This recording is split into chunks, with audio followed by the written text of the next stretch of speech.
গ্যাসের মাধ্যমে আমাদের 5274 মেগাওয়াট বিদ্যুৎ উৎপাদিত হয়েছে, যদিও আমাদের উৎপাদন ক্ষমতা হচ্ছে 12,154 মেগাওয়াট।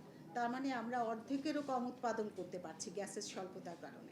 আদানি থেকে যে বিদ্যুৎ উৎপাদন আমরা আমদানি করে থাকি তার একটা ইউনিট কারিগরি কারণে সেটা সংকটে পড়েছে। তবে এটা আমরা 28 তারিখে আদানির 26 তারিখে আদানির সেকেন্ড ইউনিটটা ঠিক হয়ে যাবে, আমরা বিদ্যুৎ সরবরাহ পেয়ে যাব। আমরা বিদ্যুৎ উৎপাদন করে থাকি মোট 5টা পদ্ধতির মাধ্যমে। একটা হচ্ছে প্রাকৃতিক গ্যাস, ফার্নেস ওয়েল, ডিজেল, কয়লা, হাইড্রো, সৌর এবং বায়ু বিদ্যুতের মাধ্যমে, এবং কিছু বিদ্যুৎ আমরা আমদানি করে থাকি। প্রাকৃতিক গ্যাসের মাধ্যমে সবচেয়ে কম পয়সায় আমরা বিদ্যুৎ উৎপাদন করতে পারি হাইড্রোর মাধ্যমে। তবে আমাদের দেশে ভূপ্রকৃতি অনুযায়ী আমরা হাইড্রোটা থেকে উৎপাদন করে থাকি মাত্র 230 মেগাওয়াট, যেটা আমাদের মোট উৎপাদন ব্যবস্থার 1% মাত্র। এবং এরপরেই হচ্ছে আমরা যদি আর্থিকভাবে ক্যালকুলেশন করি সেটা হচ্ছে প্রাকৃতিক গ্যাস। তবে আমাদের দেশে প্রাকৃতিক গ্যাসের মজুদ এত বেশি নেই, জ্বালানি সংকট রয়েছে এবং জ্বালানি বিভাগ থেকে এলএনজি আমদানি করে সেটাকে ফুয়েল মিক্স করে আমাদেরকে এটা সরবরাহ করে থাকে। এই সরবরাহ করে আমাদের যত পাওয়ার প্ল্যান্ট আছে তার মধ্যে 43% বিদ্যুৎ আমরা উৎপাদন করে থাকি আসলে প্রাকৃতিক গ্যাসের মাধ্যমে। এই 43% বিদ্যুতের উৎপাদন ক্ষমতা হচ্ছে 12,154 মেগাওয়াট। তবে এই সম্পূর্ণ প্রাকৃতিক গ্যাসের মাধ্যমে যদি আমরা উৎপাদন করতে যাই সেখানে আমাদের 2000 MMCFD গ্যাসের প্রয়োজন হয়, কিন্তু এতটা গ্যাস জ্বালানি থেকে আমাদেরকে সরবরাহ করতে পারছে না। কারণ আপনারা জানেন যে আমাদের বিভিন্ন কোম্পানি রয়েছে, আমাদের বিভিন্ন প্রতিষ্ঠান রয়েছে, শিল্প প্রতিষ্ঠান রয়েছে, তাদেরকেও গ্যাসটা দিতে হচ্ছে এবং সার উৎপাদন করতে হয়। এটা আমাদের কৃষির জন্য অত্যাবশ্যকীয়। জ্বালানির এই সংকটের কারণে তারা যদি 1200 MMCFD গ্যাসও আমাদেরকে দিতে পারতো তাহলেও আমরা 7200 মেগাওয়াট বিদ্যুৎ উৎপাদন করতে পারতাম অনেক কম পয়সায়, কিন্তু তারা আমাদেরকে 850 থেকে 900 MMCFD গ্যাস দিতে পারছে। এর মাধ্যমে যদি আমরা গতকালকে রিপোর্টটা দেখি সেখানে দেখব গ্যাসের মাধ্যমে আমাদের 5274 মেগাওয়াট বিদ্যুৎ উৎপাদিত হয়েছে, যদিও আমাদের উৎপাদন ক্ষমতা হচ্ছে 12,154 মেগাওয়াট। তার মানে আমরা অর্ধেকেরও কম উৎপাদন করতে পারছি গ্যাসের স্বল্পতার কারণে। এরপরে আমাদের মূলত আমরা ফার্নেস ওয়েল, ডিজেল এগুলো খুব কস্টলি, আমরা সেদিকে খুব কম উৎপাদন করি আমরা সাশ্রয়ের জন্য। আমরা কয়লার মাধ্যমে বিদ্যুৎ উৎপাদন করে থাকি। আমাদের মোট 8টি কয়লা ভিত্তিক পাওয়ার প্ল্যান্ট আছে। আমাদের 7 তারিখে সচিব মহোদয়ের সভাপতিত্বে যে মিটিং হয়েছিল সেই মিটিংয়ে বিভিন্ন সিদ্ধান্ত এসেছে এই কয়লার পাওয়ার প্ল্যান্টগুলোতে যাতে আমরা পুনর্দমে উৎপাদন করতে পারি সেটার কথা বলা হয়েছে। এবং আমরা যদি প্রথমেই বলি যে 7 তারিখের মিটিংয়ের কী কী সিদ্ধান্ত হয়েছিল, 7 তারিখের মিটিংয়ে মোট 4টা কমিটি আগেও ছিল, সেগুলো পুনর্গঠন করে দেওয়া হয়েছে। একটা হচ্ছে মাননীয় সচিব মহোদয়, বিদ্যুৎ সচিব মহোদয়ের সভাপতিত্বে কেন্দ্রীয় কমিটি, যতগুলো কমিটি আছে তা উনি সেটা সমন্বয় করবেন। এছাড়া বিভাগ ভিত্তিক একটা কমিটি করে দেওয়া হয়েছে 4 জন অতিরিক্ত সচিবের সভাপতিত্বে। সেখানে ডিস্ট্রিবিউশন কোম্পানি, পিজিসি এবং যারা বিদ্যুৎ উৎপাদন করছে তাদের সবাই প্রতিনিধি সেখানে আছে, সেটাকে তারা সমন্বয় করবে এবং প্রতিদিন তারা এই বিষয়গুলো মিটিং করে এটা সুরাহা করে, বিভিন্ন অঞ্চলভিত্তিক যে গ্যাপ হচ্ছে সেটা সুরাহার চেষ্টা করে। এছাড়া কেন্দ্রীয় লোড ম্যানেজমেন্ট কমিটি আছে, বাংলাদেশ বিদ্যুৎ উন্নয়ন বোর্ডের চেয়ারম্যান মহোদয়ের সভাপতিত্বে এই কমিটিটা। এছাড়া আপনারা জানেন কেপিআই একটা খুব সেন্সিটিভ জিনিস, কেপিআই এলাকা আমাদেরকে বিদ্যুৎ দিতে হয় এবং হাসপাতাল, বিভিন্ন মিল কারখানা, কারণ আমাদেরকে কর্মসংস্থানের ব্যবস্থা করতেই হবে। এ কারণে কেপিআই লোড ম্যানেজমেন্ট কমিটিটাও প্রতিনিয়ত বসছে। এই সার্বিক বিষয়গুলো এই কমিটি প্রতিদিন বসে সমন্বয় করছে এবং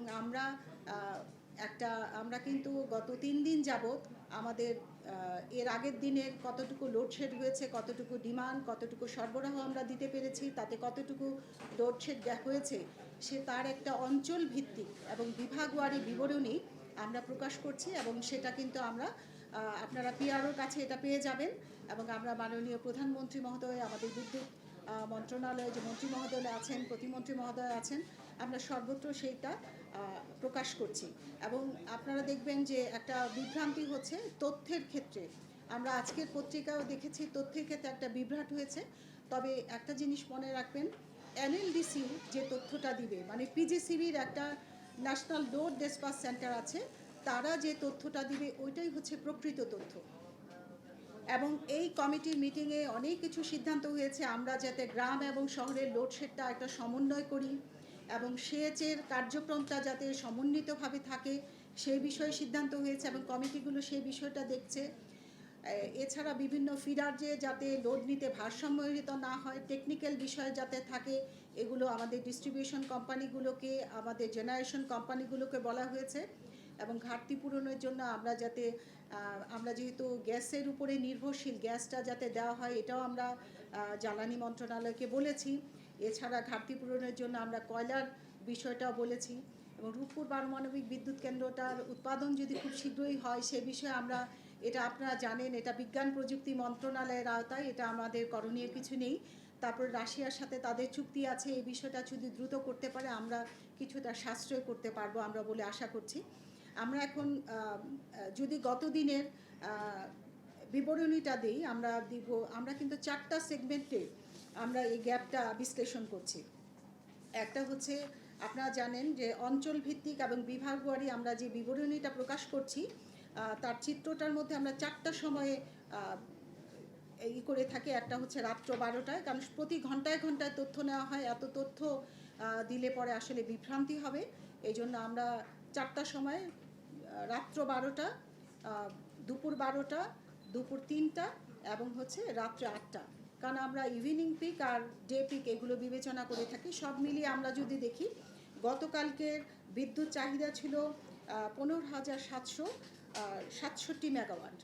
তো আপনারা জানেন যে আমাদের কিন্তু বিদ্যুৎ উৎপাদন ক্ষমতা অনেক, কিন্তু আমরা আসলে গ্যাসের স্বল্পতার কারণে এবং জ্বালানি স্বল্পতার কারণেই আসলে এটা আমরা করতে পারছি না। আর তেলেরও তো আমাদের ওই মধ্যপ্রাচ্য থেকে আসে, জ্বালানি সংকটের কারণে মূলত আমরা এই বিভ্রাটের মধ্যে পড়েছি।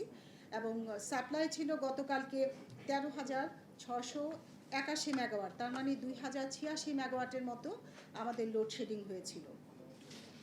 আর আপনারা জানবেন যে আগামী যে ফোরকাস্টটা আমরা করেছি আগামী দিনের জন্য, সেটাও কিন্তু একটা ফোরকাস্টিংটা দেখা যাচ্ছে যে আমাদের বিদ্যুৎ জ্বালানি সংকট কিন্তু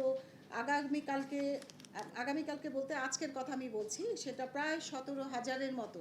তার মানে গত বছরের তুলনায় এবছরের চাহিদা কিন্তু অনেক বেশি। এটা হচ্ছে কনজামশানে বিভিন্ন ইন্ডাস্ট্রিয়াল জোন বেড়েছে, গরম বেড়েছে এবং আমরাও সবসময় দেখা যাচ্ছে এসি ব্যবহার করছি বা বিভিন্ন ইলেকট্রনিক ইকুইপমেন্ট ব্যবহার করছি। সার্বিক বিষয় নিয়ে আসলে বিদ্যুৎ চাহিদাটা অনেক বেড়ে গেছে, কিন্তু জ্বালানি সংকটটা অনেক বেশি অসহনীয় পর্যায়ে চলে গেছে। এবং আমরা আজকের এই উৎপাদনের যে প্রজেকশন দেখানো হয়েছে সেখানে প্রায় 14,000 মেগাওয়াট আমরা বিদ্যুৎ উৎপাদন করতে পারবো। তারপরে কিন্তু দেখা যাচ্ছে প্রায় 3,000 মেগাওয়াট বিদ্যুতের ঘাটতি। এখন আপনাদের মনে প্রশ্ন আসতে পারে যে এতটা বিদ্যুৎ ঘাটতি কেন হবে। এর কারণ হিসেবে আমরা কিছু ফাইন্ড আউট করেছি। সেটা হচ্ছে আমরা দেখেছি যে আমাদের যে কয়লা ভিত্তিক বিদ্যুৎ কেন্দ্র আছে আমরা বলেছি 8টা, তার মধ্যে আদানি থেকে যে বিদ্যুৎ উৎপাদন আমরা আমদানি করে থাকি তার একটা ইউনিট কারিগরি কারণে সেটা সংকটে পড়েছে। তবে এটা আমরা 28 তারিখে আদানির 26 তারিখে আদানির সেকেন্ড ইউনিটটা ঠিক হয়ে যাবে, আমরা বিদ্যুৎ সরবরাহ পেয়ে যাব। এছাড়া আপনারা জানেন বাঁশখালীতে এসএস পাওয়ারের একটা আইপিপি প্ল্যান্ট আছে, সেখান থেকে একটা ইউনিটের বিদ্যুৎ বিভ্রাটের কারণে প্রায় 650 মেগাওয়াট বিদ্যুৎ আমরা কম পাচ্ছি। সেই বিদ্যুৎটাও আমরা পেয়ে যাব, আশা করছি যে ওটা পেয়ে যাব আমরা 28 তারিখের দিকে। সব মিলিয়ে 28 তারিখ পর্যন্ত আমরা বোধহয় প্রায় 1300 মেগাওয়াট বাড়তি বিদ্যুৎ দিতে পারবো। তার মানে আমরা কিছুটা সাশ্রয় করতে পারবো এবং মানুষকে এই সংকট থেকে কিছুটা নিরসন করতে পারবো। এবং মে মাসের প্রথম দিকে আরএনপিএলের একটা ইউনিট বন্ধ আছে, বিশেষ করে জ্বালানি সংকটের কারণে, কারণ এটা আমদানি করে আনতে হয় কয়লাটা, এটা ওরা নিয়ে আসবে মে মাসের প্রথম সপ্তাহে আমরা আশা করছি। তার মানে সব মিলিয়ে আমরা 1982 মেগাওয়াট বাড়তি বিদ্যুৎ দিতে পারবো, তাতে মানুষের কিছুটা সংকট আমরা নিরসন করতে পারবো বলে আশা করছি। এই ছিল আজকে আমাদের প্রেস ব্রিফিংয়ের রিপোর্ট। আমরা মনে হয় আপনাদের অনেক প্রশ্নের জবাব দিতে পেরেছি। সংকট আমাদের আছে, সংকট আমরা সবাই সম্মিলিতভাবেই সেটাকে প্রতিহত করার উদ্যোগ গ্রহণ করেছি এবং আমরা আশা করি আমরা যে জ্বালানি সাশ্রয়ের কথা বলি আপনারা সবাই এই বিষয়টা প্রচার করবেন। আমরা যখন এসি চালাবো তখন এসিটা যাতে 25 ডিগ্রি সেলসিয়াসের উপরে থাকে। আমরা দিনের বেলা কার্টেনগুলো আমরা জানালার পর্দাগুলো করে রাখবো যাতে আমাদের লাইট কম লাগে। আসলে আমরা যদি জাতি হিসেবে সাশ্রয়ী জাতি না হই তাহলে এই সংকটটা থেকেই যাবে। আমরা সবাই মিলে এই সংকটকে উত্তরণ করব।